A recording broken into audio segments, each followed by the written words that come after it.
State is proceeding on count 3, which is theft $2,500 to $30,000. That's a state jail felony.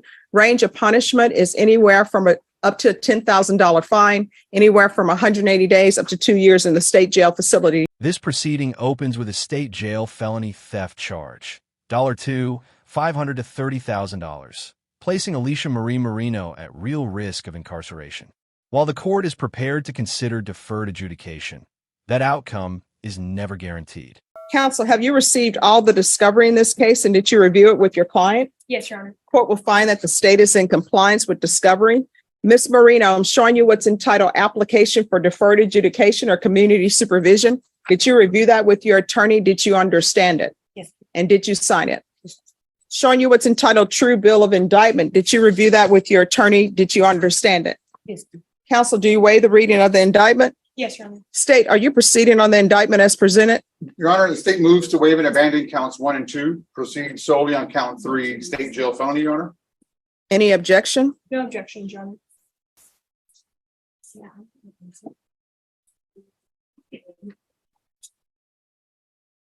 All right, I'm going to show you what's entitled court admonishments and defendant's waivers and affidavit of admonitions. Did you review that document with your attorney? Did you understand it? Did you sign it in all the appropriate places?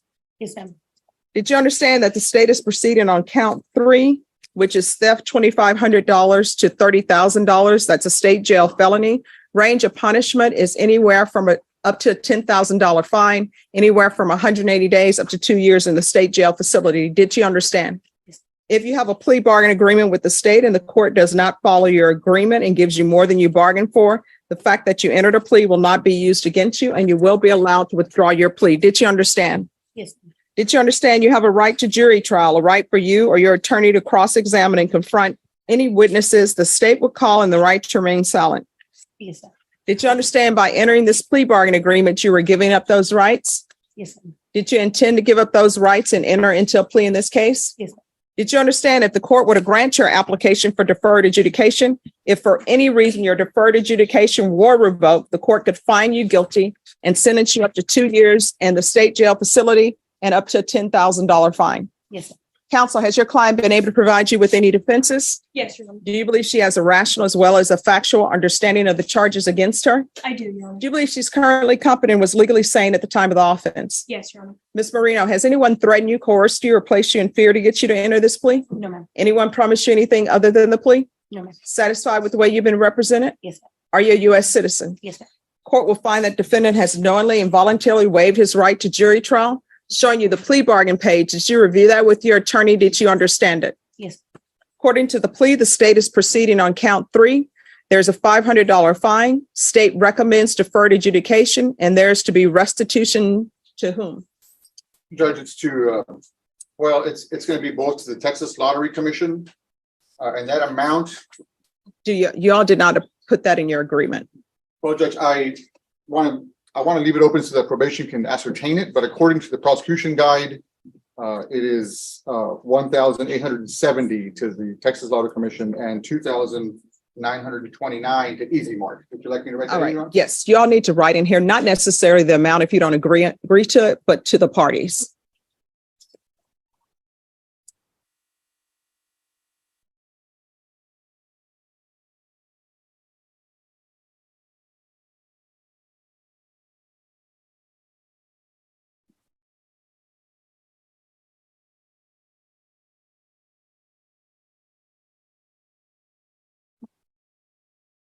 Can I may I approach? Yes. All right, thank you. Thank you, Your Honor. And also there's to be restitution, if any, to the EZ Mart, and the Texas Lottery Commission. Did you understand that to be the plea? Yes, sir. Defense? Yes, Your Honor. State?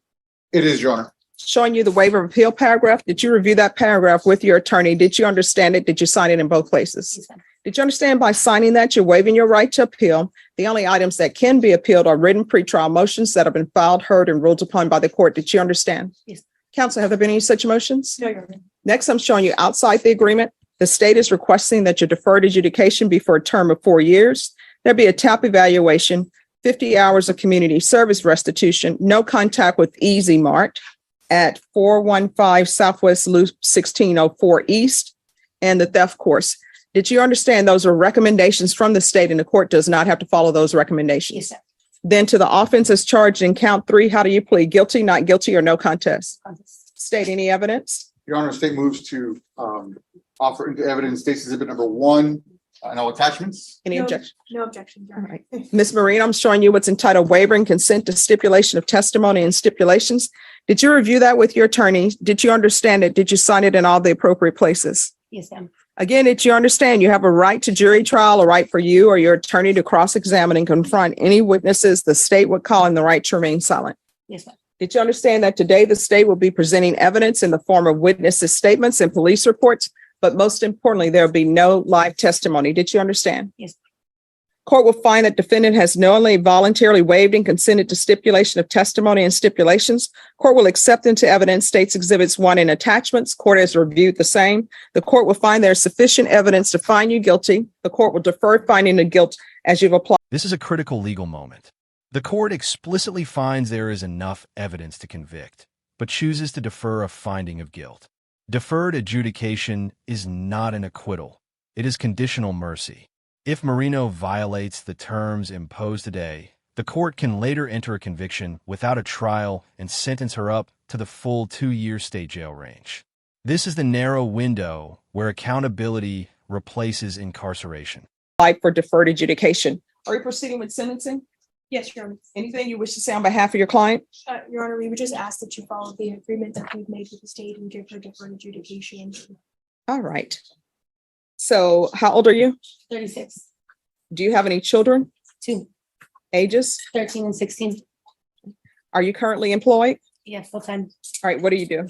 I work at the TJ Maxx warehouse. If you're tested today, what are the results going to be? Negative. Positive. All right. What are you going to be positive for? Marijuana. How often are you using marijuana? A few times a week. Why? It helps me sleep and helps me with my anxiety. All right. Well, when you're on probation, you're not allowed to use marijuana. You understand? Yes. So do you have a diagnosis? No. So you're going to have to stop using marijuana. All right. This is what the court will do. The court will sentence you to 4 years deferred adjudication. There's to be a $500 fine. Excuse me. $500 fine, probated. Restitution, if any, to EZ Mart, that's EZ Mart, and the Texas Lottery Commission. 50 hours of community service restitution. I'm going to order parenting classes. Once that's completed, the restitution hours will be deemed satisfied. They want you to have a theft class. Look, here's my theft course for you. Don't steal. Don't take what doesn't belong to you. That's it. If you take something, you need to pay for it. You understand? Understood. All right. There's going to be regular reporting by Zoom or in person. Could we do a referral to Center for Healthcare Services and a MIC evaluation?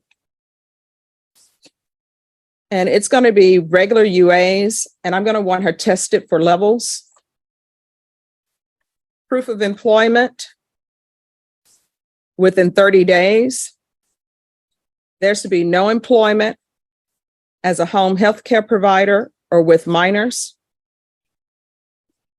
We'll do field visits 1 time per month until she is either with Center for Healthcare Services or in the MIC caseload.